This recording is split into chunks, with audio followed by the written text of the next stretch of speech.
ನಮಸ್ಕಾರ. ಇದು ಡೈಮಂಡ್ ಅನ್ನೋ ಒಂದು ಪ್ರಾಡಕ್ಟು. ಇದು ಜಿಂಕ್ ಸ್ಟಾಬಿಲೈಸಿಂಗ್ ಬಯೋ ಫರ್ಟಿಲೈಸರ್ ಅಂತೇಳಿ. ಇದರಲ್ಲಿ 30ಕ್ಕಿಂತ ಹೆಚ್ಚು ಜೀವಾಣು ಸಮೂಹಗಳಿದ್ದಾವೆ. ಇದರಲ್ಲಿ ಮೇನು ನಿಮಗೆ ಬೀಜೋಪಚಾರಕ್ಕೆ ಇದನ್ನು ಬಳಸಿದಾಗ ಬೀಜಗಳಲ್ಲಿ ಮೊಳಕೆ ಹೊಡೆಯುವಂಥ ಪ್ರಮಾಣನ ಹೆಚ್ಚು ಮಾಡ್ತದೆ. ಒಂದು ಎರಡನೇದು 45 ದಿನಗಂಟೆ ಯಾವುದೇ ರೀತಿ ಫಂಗಲ್ ಇನ್ಫೆಕ್ಷನ್ನ ಬರೋದನ್ನು ನಿಯಂತ್ರಣ ಮಾಡ್ತದೆ. ಸೊ ಈ ರೀತಿ ಇದು ಮೊಳಕೆ ಪ್ರಮಾಣ ಜಾಸ್ತಿ ಆಯ್ತು ಅಂದರೆ ಆಟೋಮೆಟಿಕ್ಕಾಗಿ ಹೊಲದಲ್ಲಿ ಜರ್ಮಿನೇಷನ್ ಪಾಪ್ಯುಲೇಷನ್ ಜಾಸ್ತಿ ಆಗ್ತದೆ. ಜರ್ಮಿನೇಷನ್ ಪಾಪ್ಯುಲೇಷನ್ ಜಾಸ್ತಿ ಆದಾಗ ಆಟೋಮೆಟಿಕ್ ಅದು ಸಸ್ಟೈನೇಬಿಲಿಟಿ ಆಯ್ತು ಅಂದರೆ ಅದು ಈಲ್ಡ್ ಸಹ ನಿಮಗೆ ಹೆಚ್ಚಾಗ್ತಾ ಇರ್ತದೆ.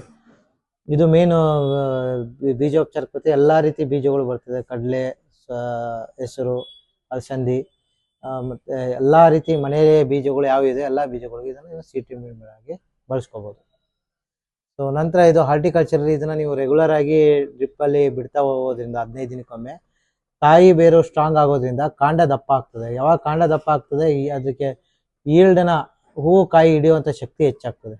ಹಾಗಾಗಿ ಇದನ್ನು ರೆಗ್ಯುಲರ್ ಆಗಿ ತಿಂಗಳಲ್ಲಿ ಒಂದು ಬಾರಿ ಏನಾದ್ರು ನೀವು ಹಾರ್ಟಿಕಲ್ಚರ್ ಮಾಡೋರು ಡ್ರಿಪ್ಪಲ್ಲಿ ಬಳಸ್ಬೋದು.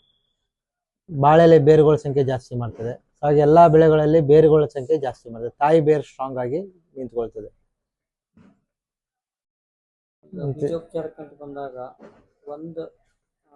ಎಷ್ಟು ಕೆಜಿ ಬೀಜಕ್ಕೆ ಒಂದು ಕೆಜಿ ಬೀಜಕ್ಕೆ ಎಷ್ಟು ಗ್ರಾಮ್ ಬೀಜೋಪಚಾರ ಮಾಡ್ತೀವಿ? ಸೊ ಇದು ನೀವು ಒಟ್ಟು ಇದು 350 ಗ್ರಾಮ್ ಇರ್ತದೆ. ಇದು ನಿಮಗೆ ಒಟ್ಟು 50 kg ಬೀಜದ ಗಂಟ ಬರ್ತದೆ.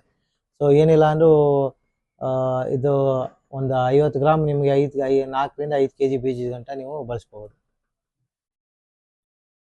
ಎಷ್ಟು ಖರ್ಚಾಗುತ್ತೆ ಇದು? ಸೊ ಇದು ನಿಮಗೆ 250 ರೂಪಾಯಿ ಖರ್ಚಾಗ್ತದೆ 50 kg ಬೀಜಕ್ಕೆ. ಇದು ಬೀಜೋಪಚಾರ ಮಾಡ್ಕೊಳ್ಳೋದ್ರಿಂದ ಈ ಸಿಡಿಯ ಇದು ಎಲ್ಲ 45 ದಿವಸ ತನಕ ಅದು ಬರಲ್ಲ? ಹೌದೌದು. ಇದು ಜೀವಾಣುಗಳಿರೋದ್ರಿಂದ ಸಿಡಿ ಆಯು ಅಂತ ಏನು ಜೀವಾಣುಗಳಿರ್ತವೆ, ರೋಗ ತರುವಂಥ ಜೀವಾಣುಗಳಿರ್ತವೆ, ಆ ಜೀವಾಣುಗಳನ್ನ ಇವು ತಿನ್ನೋದ್ರಿಂದ ನಿಮಗೆ ಸಿಡಿ ಆಯುವ ಪ್ರಮಾಣ ಭಾಳ ಕಡಿಮೆ ಇರ್ತದೆ.